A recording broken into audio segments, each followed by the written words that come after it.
Bonjour à tous et bienvenue sur votre dernière escale de l'année, énergie de la pleine lune du 27 décembre en 3 parties, astro, tracé intuitif et tarot. Alors je vais commencer par vous remercier pour votre présence tout au long de cette année 2023.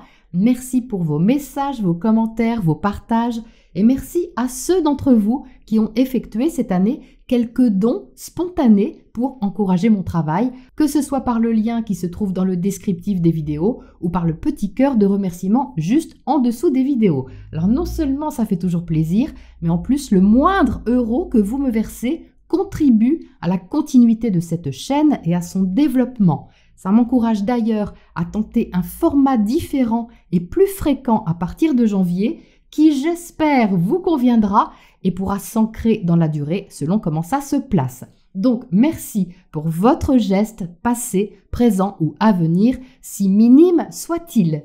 Allez, on entre maintenant dans le vif du sujet de cette chouette pleine lune qui se place dans l'axe Cancer-Capricorne. À l'heure de Paris, le soleil en Capricorne est en maison 3, la maison des contacts, apprentissage, communication, expression. En maison 3, on a ici un soleil qui exprime une volonté personnelle, qui décide ou annonce, puisqu'on est dans le secteur de la communication. On peut parler d'une compréhension ou d'une décision mûrie. Le Capricorne est le patriarche du zodiaque qui assume les choses avec rigueur, sérieux et discipline. C'est donc notre responsabilité personnelle d'exprimer simplement et sans détour ce qu'on veut. Il y a une énergie logique, sensée et raisonnée qui reste toutefois dans l'ouverture puisque la maison 3 abrite les contacts. Mais on peut être assez ferme malgré tout parce qu'on a envie d'assumer une certaine autonomie dans nos prises de position et envie de direction. La lune en face se trouve en Cancer et elle est chez elle dans ce signe qui lui permet de ressentir la puissance émotionnelle d'un foyer. Alors tout le monde n'a pas un foyer familial idéal, c'est-à-dire protecteur et chaleureux, ou encore un contexte affectif et émotionnel rassurant, quel qu'il soit. Mais il va être question ici en maison 9 de reconnaître et légitimer l'endroit où on se sent chez soi. Et ce foyer peut alors être symbolique et se trouver ailleurs. La maison 9 est la maison de l'étranger, des études, voyages, formations, de la spiritualité aussi, et de tout ce qui ouvre notre horizon et notre vision du monde. C'est aussi le secteur juridique et légal qui peut ici faire émerger une thématique qu'on a à régler et qui impacte notre repère intérieur. Donc il peut s'agir du lien que nous avons avec une maison, une question familiale ou avec un clan qu'on considère familier. La sensibilité va ici chercher à s'exprimer de la plus belle des façons dans un endroit inspirant où on peut rêver en grand et en sécurité. Nos besoins extérieurs de concrétisation et nos besoins intérieurs de confort émotionnel vont ici se rencontrer dans une dualité que le soleil en Capricorne va nous aider à gérer. Et on a du soutien sur cette pleine lune. Les luminaires sont en bel aspect à Jupiter en Taureau, qui est encore rétrograde quelques jours, et à Saturne en Poisson. Donc on peut préparer concrètement la mise en place d'un projet. Jupiter rétro en maison 7 nous invite à régler une question relationnelle, qu'elle soit affective, professionnelle, commerciale, juridique. Jupiter ne repart en marche directe que le 1er janvier, mais il peut déjà nous donner un espoir intérieur, nous promettre que ça se passera bien du moment qu'on prend le temps de faire les choses et qu'on est honnête envers soi et envers l'autre, parce que Jupiter aime tout ce qui est honnête, vrai et qui a du sens. Quant à Saturne, il nous encourage dans la solidité et la fiabilité de notre construction et de nos responsabilités affectives, créatives, spirituelles et professionnelles. Saturne est le maître du soleil en Capricorne et le sextile décroissant qui les unit facilite un engagement sérieux, mesuré et assumé. Ce sont donc des aspects positifs dont on est invité à tirer le meilleur pour avancer de façon réaliste et constructive sur un long terme. Alors on n'est pas dans une énergie tout feu tout flamme, on est dans une énergie qui reste prudente. Cancer et Capricorne sont des signes qui peuvent être un peu inquiets, même si ce n'est pas pour les mêmes choses. Mais dans cet axe 3-9 qui nous pousse à explorer un nouveau territoire et à le rendre accessible et possible, on va avoir à cœur de faire les choses correctement et posément en ayant conscience de ce que ça nous coûte, relationnellement, matériellement, socialement ou émotionnellement. Voilà la proposition principale de cette pleine lune, mais on a aussi d'autres aspects. Mercure, planète de communication, est rétrograde et il est conjoint à Mars en Sagittaire. Les deux sont en carré décroissant à Neptune. Donc il marque ici une opposition à la Lune qui peut être davantage ressentie la veille de la pleine lune, donc le 26, quand la Lune sera en Gémeaux. Toutefois, elle porte encore le 27 l'empreinte émotionnelle de ce qui a pu la stimuler avant de rentrer au chaud dans sa coquille de Cancer. Mars en Sagittaire est donc conquérant et nous montre une direction. Il maîtrise le nœud nord en maison 7 et nous encourage à conquérir un nouveau relationnel. En maison 3, il s'exclame « Ouais, super, on fait ça, c'est génial !» Enfin, quand je dis « on », c'est plutôt « je ». Je fais ça et en Sagittaire, je le partage. Avec la présence de Mercure rétro à ses côtés, Mars est poussé à exprimer une idée et surtout à faire quelque chose avec, parce qu'il croit à quelque chose. Mais par ailleurs, ça nous demande de revisiter certains principes et de revoir certaines croyances et certitudes. J'ai de grandes idées, dit Mercure, et une envie généreuse de les partager, mais certaines ne fonctionnent pas et doivent être laissées de côté. Et ça, c'est le carré à Neptune qui nous y invite. Tout n'est pas possible et tout n'est pas faisable et il ne sert à rien de continuer à croire au miracle ou d'espérer quelque chose qui ne viendra pas. Il nous faut donc réinventer notre monde en orientant notre ambition dans une direction inspirante et positive, mais réaliste. L'important est donc ici d'avoir conscience que pour aller plus loin, il nous faut peut-être renoncer à quelque chose, renoncer à un idéal peut-être. Mais était-ce vraiment un idéal ou la projection d'un idéal qui finalement ne nous convenait pas? Neptune est aussi la planète de l'illusion et de ce qu'on ne voulait peut-être pas voir. Et ce carré décroissant nous encourage à revisiter ce qu'on considérait être notre vérité afin de trouver une nouvelle vérité plus en adéquation avec nos réelles capacités d'expansion. On se retrouve donc ici avec des certitudes et des incertitudes.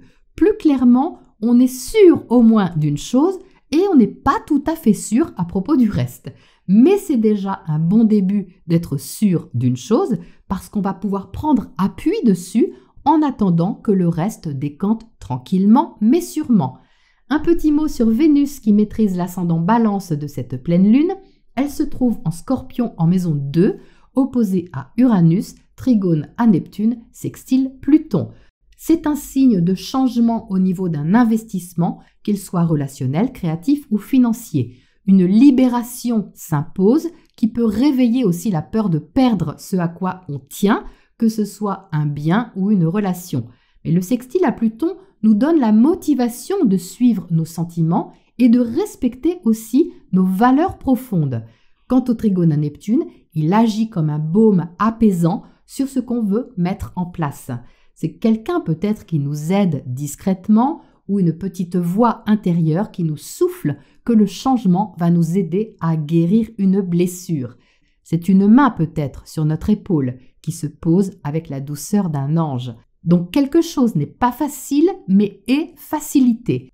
Vénus va ensuite entrer en Sagittaire où quelque chose qu'on aime nous donnera des ailes mais pas immédiatement. Le carré à Saturne nous demandera de faire nos preuves ou de nous montrer à la hauteur de nos ambitions. Et le jury, éventuellement intérieur, peut être un peu froid, momentanément en tout cas.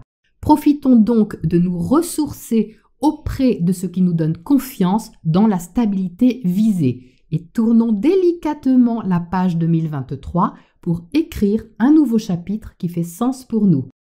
Au niveau numérologique, le 27-12-2023 nous invite à un relationnel étudié et des relations plus équilibrées. La réduction nous mène au 19, le soleil magnifique qui nous apporte la clarté, la vérité, la joie peut-être d'une rencontre, d'un échange, d'une compréhension ou d'un partage. C'est donc une pleine lune qui nous invite à l'affirmation de notre nature, notre volonté, dans un but honnête, sincère et chaleureux. Voilà pour les énergies astro de cette pleine lune et on passe au tracé intuitif. Alors, nous voici pour le dernier tracé intuitif de pleine lune de l'année. Donc, c'est parti, on rentre dans le vif du sujet en traçant 27-12 et on voit ce qui se passe. Oh, ben c'est très concentré tout ça par rapport à d'habitude. Bien, alors, comment ça va s'articuler tout ça? Allez, on commence par là. Alors, par ici, j'ai une belle maîtrise émotionnelle par rapport à quelque chose. Il y a de l'émotion, il y a de l'affect, mais il y a une sorte de dignité qui prend le dessus. Donc, j'ai un axe ici, Cancer-Capricorne. J'ai une tendresse, si vous voulez, qui est relative un petit peu à l'énergie du Cancer. Et j'ai une maîtrise par-dessus qui correspond à celle du Capricorne. Donc là, on a l'axe de la pleine lune par là. Donc, qu'est-ce que nous dit cet axe? Cette maîtrise émotionnelle, elle est contenue, mais elle n'est pas étouffée. Oui, c'est ça, parce qu'elle est quand même bien entière, mais elle est tenue un petit peu au chaud, pas dans une intention de réserve, mais dans une intention assez sélective, je dirais. Parce que j'ai de la générosité par là, mais pas à tous les vents, si vous voulez. C'est assez ciblé, c'est assez mesuré et assez dirigé vers quelque chose de précis. Alors c'est une toile de fond, je sens pas que c'est une énergie rapide si vous voulez. Et ce qui est concerné, c'est le fait d'assumer quelque part quelque chose qu'on a dans le cœur, qu'on a même dans le ventre, hein, qu'on a dans les tripes, hein, c'est quelque chose comme ça, tout en gardant une bonne distance pour protéger cette énergie-là. Au niveau du ressenti que j'ai par là, on fait plus attention à ce qui compte vraiment intérieurement que à l'extérieur. Il y a pourtant de l'ouverture vers l'extérieur, mais quelque chose n'est pas tout à fait prêt, n'est pas tout à fait mûr, en tout cas de ce côté-là. Donc je ressens en arrière-plan quand même le carré Mercure-Neptune qui est par ici, parce qu'il y a de l'expression, mais cette expression, cette communication ou ce partage ne nous donne pas une vision claire des choses, de la situation ou de la relation concernée. Donc la proposition que j'ai par là, c'est de faire attention quand même à ce qu'on dit ou comment on le dit. Il faut faire attention de ne pas trop en dire parce que ça pourrait sortir un peu vite et c'est pas forcément judicieux. Oui, c'est ça, la communication peut être très ouverte, même avec un Mercure rétrograde, hein, vous voyez, mais nous laisser un petit peu en porte-à-faux, enfin pas en porte-à-faux, mais un peu sur notre faim ou dans une sensation de solitude. Oui, ça peut être ça aussi avec Neptune, hein, je ne l'ai pas dit en intro, mais Neptune, c'est aussi la solitude, hein. C'est le fait d'être isolé, donc ça peut être isolé géographiquement, mais isolé aussi des autres ou isolé d'une partie de soi. Donc il y a une reconnexion qui est à faire en soi, toujours avec Neptune, avant de la chercher à l'extérieur ou à une plus grande échelle, hein, d'une façon un peu humaniste, spirituelle, compassionnelle, etc.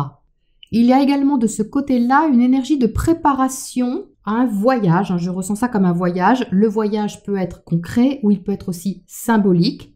On endosse ici un vêtement pour sortir, hein, c'est la scène que j'ai là. Mais c'est sortir, pas sortir aller chercher du pain, hein, c'est sortir d'une façon qui a plus de poids que d'habitude, plus d'importance que d'habitude, pour une raison ou une autre. Il y a une espèce d'événement qui se prépare, si vous voulez. Donc on s'habille en circonstance, hein, c'est symbolique, mais on s'habille ou on met le costume social, si on veut, qui convient à l'endroit où on va ou aux personnes qu'on a à rencontrer. C'est plus important que d'habitude parce que il y a ici quelque chose qui est de circonstance. Par exemple, on ne s'habille pas de la même façon quand on va à la boulangerie que quand on va à un mariage. Ben c'est ça, vous voyez, que j'ai là. C'est qu'il y a un petit plus dans une façon de se présenter parce que c'est de circonstance, l'occasion s'y prête ou ce qu'on prépare s'y prête. Voilà, ensuite. Alors ici, j'ai une énergie de transition. Il y a le passage d'un état à un autre qui me fait penser à la tempérance dans le tarot, qui me fait penser au Sagittaire et qui donc, par ricochet, me fait penser à Jupiter, puisque Jupiter maîtrise le signe du Sagittaire. Tout ça pour vous dire que j'ai une énergie ici de Jupiter en Taureau. Jupiter est rétrograde, il est ici parce que je vois qu'il est tourné encore vers le passé, mais il est en train de préparer une transition. Donc on est en train de préparer une transition qui a un certain poids, qu'on considère comme ayant une certaine importance. Mais on est en suspension là, on n'est pas encore très très ancré dans le sol. On n'a pas posé nos bagages, on n'a pas posé nos valises. C'est comme si on était en train de déménager, si vous voulez, d'un endroit à un autre, mais on ne s'est pas encore installé. Voilà, c'est ça que j'ai là. Donc du coup, on est en train de revenir un petit peu sur ce qu'il faut emmener dans cette nouvelle aventure, sur ce qu'il faut laisser. Donc ça aussi, c'est là, mais c'est surtout ce qu'il faut emmener plus que ce qu'il faut laisser. C'est plutôt ça. On fait attention ici à quelque chose qui a de la valeur pour soi et qu'on veut emmener de l'autre côté. Alors la question, c'est qu'est-ce qu'on veut emmener dans notre année 2024, c'est ça qui nous dit ce Jupiter en Taureau, pour avoir plus d'abondance, j'ai vraiment une énergie de terre ici, pour avoir plus d'abondance et faire fructifier quelque chose qui a de la valeur pour soi. Donc il y a une espèce d'opposition quand même là, c'est-à-dire qu'on fait attention à quelque chose, on fait peut-être des allées-venues aussi, concrètement ou dans notre tête, pour garder un esprit vraiment pratico-pratique, organisé, même si on est un petit peu en suspension peut-être entre deux choses ou deux endroits ou deux situations. Il y a un entre-deux ici. Donc c'est pas hyper confortable, mais ça le fait. Oui, j'ai vraiment le passage de l'un à l'autre, et cette image de passage de relais un peu, ou d'enchaînement, vous voyez, un enchaînement peut-être de tâches par exemple, pour effectuer la transition qui est nécessaire. Ensuite, alors par ici, j'ai un peu plus d'étourdissement. J'ai quelque chose qui est grisant, mais qui est agréable. C'est agréablement grisant. Alors, l'abus d'alcool est dangereux pour la santé. Bon, c'est un peu ça que j'ai là. On peut avoir l'ivresse de quelque chose. Et c'est chouette par là parce qu'il y a quand même une ambiance assez festive et assez optimiste sur une perspective. Donc, on peut fêter quelque chose ou se réjouir intérieurement de quelque chose parce que c'est l'énergie là. La fête n'est pas forcément extérieure, mais intérieurement, on peut se réjouir de quelque chose, soit parce qu'on a réussi à laisser quelque chose, j'ai cette notion, soit parce qu'on n'en revient pas d'avoir libéré quelque chose, ça peut être ça aussi. Mais là, par ici, ça demande à être posé, parce que là, on est vraiment dans quelque chose de très neptunien, là, pour le coup. Très ça nous tourne un peu la tête, mais c'est plus momentané que de l'autre côté. De l'autre côté, l'énergie est plus lente, elle va s'étaler sur plus longtemps. Là, c'est plus passager de ce côté-là. C'est un petit moment comme ça de désorientation peut-être, où l'imagination fait un peu des siennes aussi. Donc ça, c'est pas grave si c'est de courte durée. Je pense de toute façon que ça correspond complètement à ce carré. Donc ce carré ne va pas durer éternellement. Bien, ensuite. Alors j'ai quand même de la libération par là, mais c'est pas une libération facile. C'est ce que je vous disais tout de suite avec l'opposition Vénus-Uranus, que j'ai plutôt par là. C'est que c'est pas forcément évident parce qu'il y a une attache ou parce qu'il y a un lien qui est fort ou un besoin de se rassurer aussi qui est fort. Mais pourtant, il y a un sourire par là quand même parce qu'il y a quand même de l'espoir, oui, au niveau d'un avenir. On est ici dans quelque chose orienté vers le futur. Donc quand je dis que ce n'est pas facile parce qu'il y a un lien ou un attachement, c'est pas forcément envers quelque chose qui est présent. On peut être attaché aussi à des choses du passé qui peuvent être des biens ou qui peuvent être liés à des façons d'aimer, des façons de créer, des façons de dépenser, des façons de manger. C'est soit concret, soit symbolique et ça prend de la place à l'intérieur de nous. Peut-être au niveau de notre pensée, tout simplement. Et là, on libère une soupape. Il y a une soupape ici. Comme quand on enlève, vous savez, le capuchon d'une cocotte minute et puis que ça fait pshhh. Voilà, c'est ça. On enlève là le truc, mais ça n'explose pas. C'est juste que ça... ça y est. C'est cuit ou c'est prêt. Donc c'est pas évident parce qu'il y a un peu l'énergie du fou par ici, une énergie d'aventure, une énergie d'essai, une énergie d'audace, tournée vers l'espoir, tournée vers l'avenir. Et on a une autre énergie, beaucoup plus terre à terre, beaucoup plus attachée à la sécurité et aux habitudes, quelles que soient ces habitudes. Donc là, j'ai l'opposition Vénus-Uranus par là. Ensuite, donc pour terminer, oui, donc là, j'ai une énergie d'ouverture, de discussion, d'échange, de rencontre. On fait connaissance de quelque chose, ou on fait connaissance peut-être de quelqu'un, mais c'est plus social que purement hyper affectif, amoureux, romantique. C'est plus ouvert que ça. On fait connaissance peut-être d'une équipe, d'un réseau, d'un groupe, d'une famille. C'est les premiers pas de quelque chose, une sorte d'entrée en scène, mais pas sous les projecteurs. On vient faire connaissance déjà de l'équipe ou de l'énergie avec laquelle on va avancer, travailler. Ça demande de la confiance, ça demande de la confiance et du courage, peut-être qu'on a à convaincre quelqu'un, mais c'est assez simple, hein. On n'est pas dans la surenchère de quelque chose, on est dans la sincérité et le dialogue utile qui a rapport avec nos aspirations, un projet, la préparation de quelque chose et le développement surtout, le potentiel de quelque chose. Très sympa comme énergie parce que l'ambition ici se pose, se discute, se pose et se prépare. Voilà en ce qui concerne les messages du tracé intuitif et on termine par les tarots. Alors juste avant d'entrer dans le tirage, je voulais vous présenter la petite nouveauté de cette fin d'année. Alors que vous soyez habitué à mon univers créatif sur ces derniers mois ou que vous me découvriez aujourd'hui, je vous montre un autre concept de message avec des mots cachés dans des dessins. C'est une autre facette de ma créativité.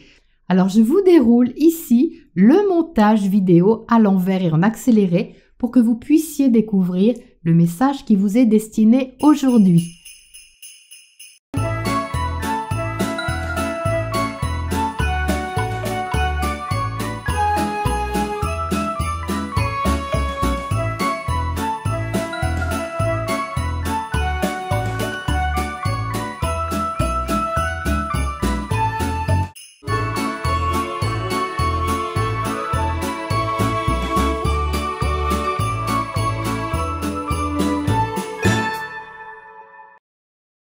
Et voilà, un joyeux Noël à vous tous. Alors si ce type de message vous plaît, sachez que vous pouvez vous procurer cette carte sur la boutique Etsy que je viens d'ouvrir en téléchargement et pour un prix très abordable. Donc vous pourrez non seulement télécharger le dessin pour faire deviner le mot à votre destinataire si vous avez un esprit joueur, mais vous pourrez surtout télécharger cette vidéo de 30 secondes là que je viens de vous montrer pour l'envoyer à la personne de votre cœur ou de votre choix. Il y a aussi d'autres cartes et d'autres mots à découvrir sur cette toute nouvelle boutique que je vous invite à visiter et à partager. Vous trouverez le lien ci-dessous. Voilà pour les infos, les actus et les propositions et on passe au tirage tarot de cette pleine lune.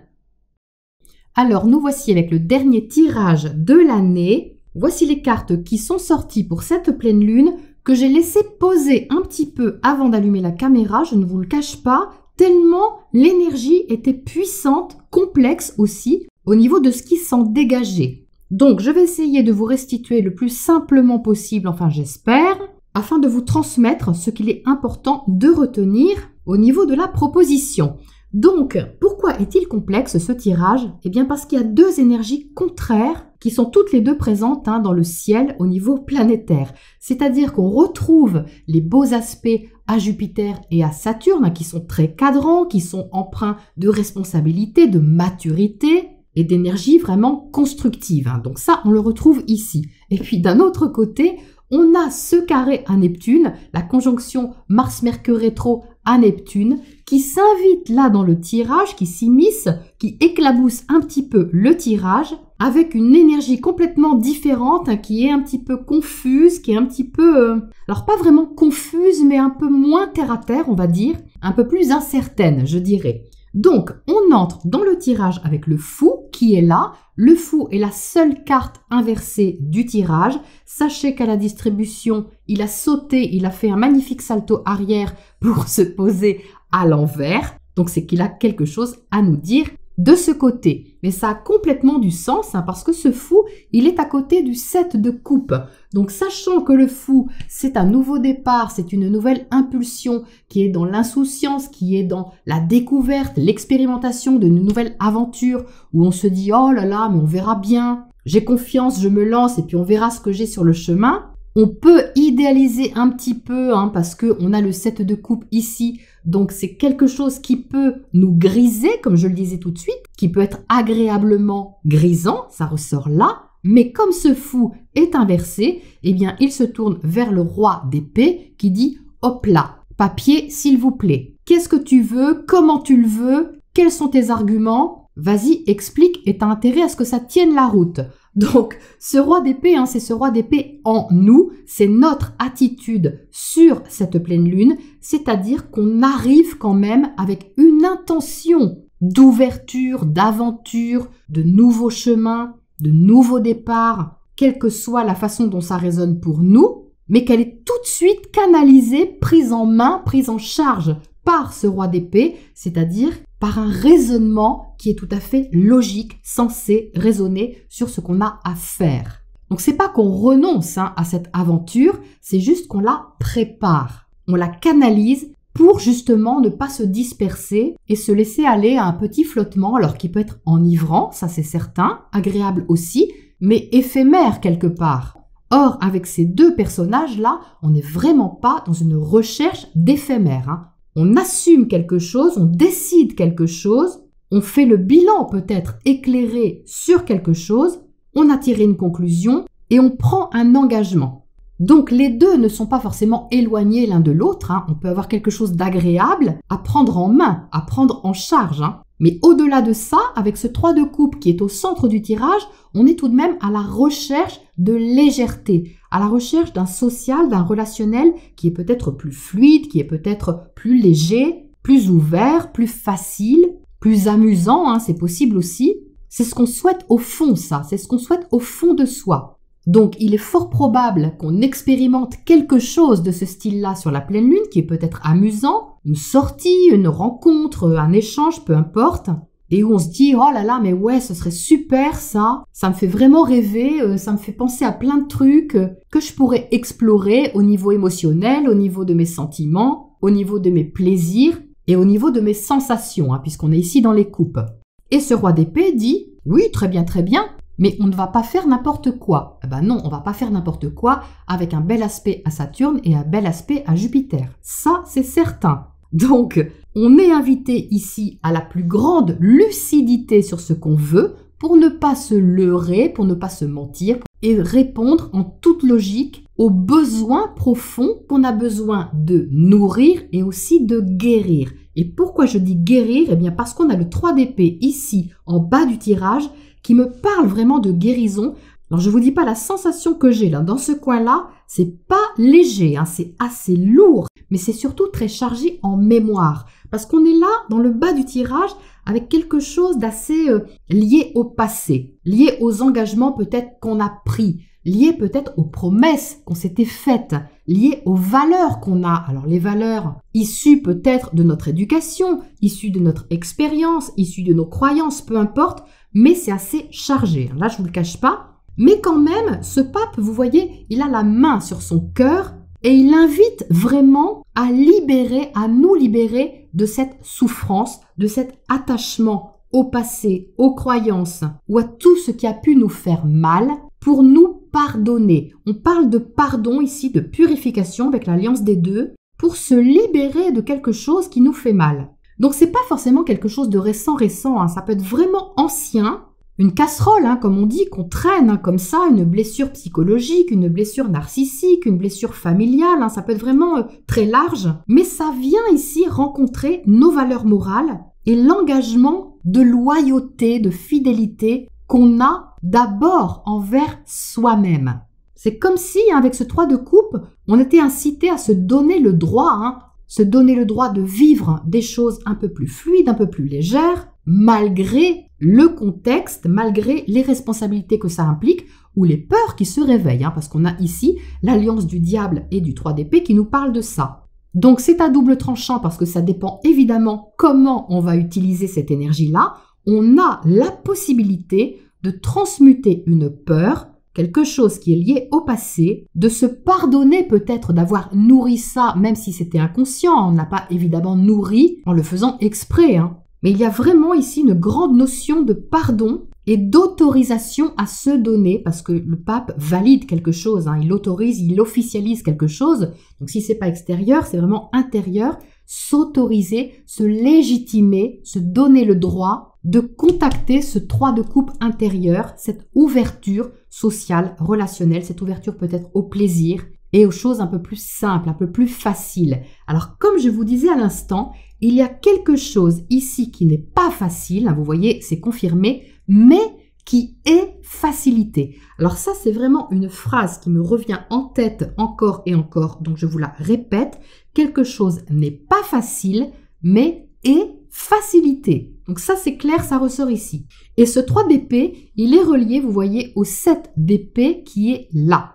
Pourquoi je dis ça? Eh bien parce que ce 7 d'épée dans ce jeu, il nous est présenté avec un partage des épées. C'est-à-dire qu'il en a 4, vous voyez, dans le dos, dans son sac, et puis il en a 3 dans la main. Et les 3 épées qu'il a dans cette main, ce sont celles qu'il a retirées du cœur blessé qui est là. Donc je le ressens vraiment comme ça. Donc ce 7 d'épée, qui n'est pas a priori une carte très positive, parce qu'on a l'habitude de dire qu'il est mesquin, qu'il est fourbe, vous voyez, ou qu'il cache ses intentions, eh bien ici, je le ressens très positif, ce 7 d'épée, et plein de bonnes intentions.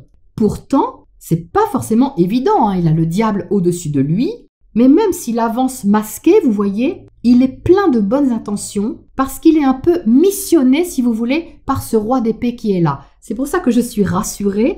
Ce 7 d'épée ne m'inquiète pas parce que le roi d'épée est au-dessus, hiérarchiquement, de ce 7 d'épée. Et comme c'est notre attitude ici, on ne va pas nous la faire à l'envers et on ne va pas la faire à l'envers aux autres non plus. Il y a de la franchise, il y a de l'honnêteté et ce 7 d'épée souligne juste le fait qu'on a des incertitudes et qu'on n'est peut-être pas tout à fait clair, tout à fait à l'aise encore avec la façon dont on va exprimer nos intentions, notre avis, nos idées ou partager quelque chose, ouvrir quelque chose, parce qu'on a quand même de l'ouverture ici. Donc avec les 7 qu'on a là, c'est-à-dire un ici et un là, on a un cheminement qui est actif au niveau émotionnel et au niveau de la pensée. On est plutôt dans la recherche, dans une recherche d'expertise, de compréhension et dans une réflexion qui est éclairée, qui est sage et éclairée ici pour avancer, se trouver une voie de dégagement là, relationnelle, contractuelle, professionnelle, peu importe, qui a du sens pour nous, qui a du sens parce que ça correspond à nos valeurs morales et qui a du sens parce que ça guérit une partie de nous qui est souffrante. Et c'est pas une fuite, parce que ce 7 d'épée pourrait aussi nous sembler fuyant. Mais c'est pas une fuite parce qu'on est conscient de quelque chose. On est conscient avec le roi d'épée, on est conscient avec le pape, et on ne veut pas commencer quelque chose n'importe comment ou en lâchant complètement prise sur les tenants et les aboutissants. On prépare, On veut poser les choses, on veut faire les choses comme il faut pour se donner une chance de partir ou repartir sur des bases saines. Et ça, c'est l'as de Pentacle qui nous le confirme ici. L'as de Pentacle est absolument magnifique puisque c'est un nouveau départ. Il est moins puissant que le fou parce que c'est une arcane mineure, mais il est concret. On met quelque chose sur la table, on mise sur un projet, peut-être de façon petite, parce que c'est le début avec l'as de Pentacle, mais on le fait vraiment. Et alors cet as de Pentacle à côté du 3 d'épée, ça fait du bien, vraiment il est tout à fait bienvenu ici. On pense une blessure, on pense une blessure concrètement en posant simplement quelque chose sur la table. On a des certitudes d'un côté, ça c'est certain, et puis on a un autre côté plus incertain qui est toujours en cheminement, mais ça n'empêche pas de poser quelque chose qui vise le début d'une stabilité et le début surtout d'un chemin constructif et productif.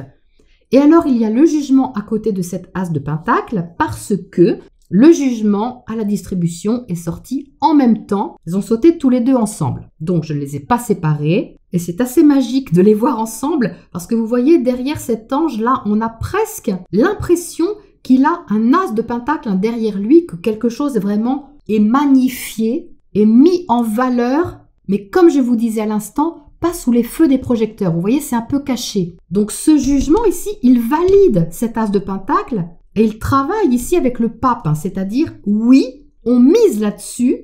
Oui, je valide cette première pierre à l'édifice parce que ça fait partie du processus de renaissance. Ça fait partie du processus de guérison, quelle que soit cette guérison, qu'elle soit physique, psychologique, familiale, relationnelle, peu importe. Ça fait partie pour entrer dans quelque chose de plus vrai, pour entrer dans quelque chose de plus agréable et de plus sain aussi. Alors cet as de Pentacle, il résonne un petit peu avec le diable là-haut parce que le diable peut parler de finances, de matériel, mais ce diable qui est relié à l'énergie du Capricorne, c'est un peu l'exigence qu'on peut avoir sur soi, l'exigence de résultats et le fait d'être aussi sous l'emprise de quelque chose. Alors ça peut être sous l'emprise d'un travail, sous l'emprise d'un attachement, d'un lien, comme je le disais tout à l'heure. Donc l'invitation ici, c'est d'assainir ça, de ne pas donner tout le pouvoir à quelque chose qui nous est peut-être extérieur.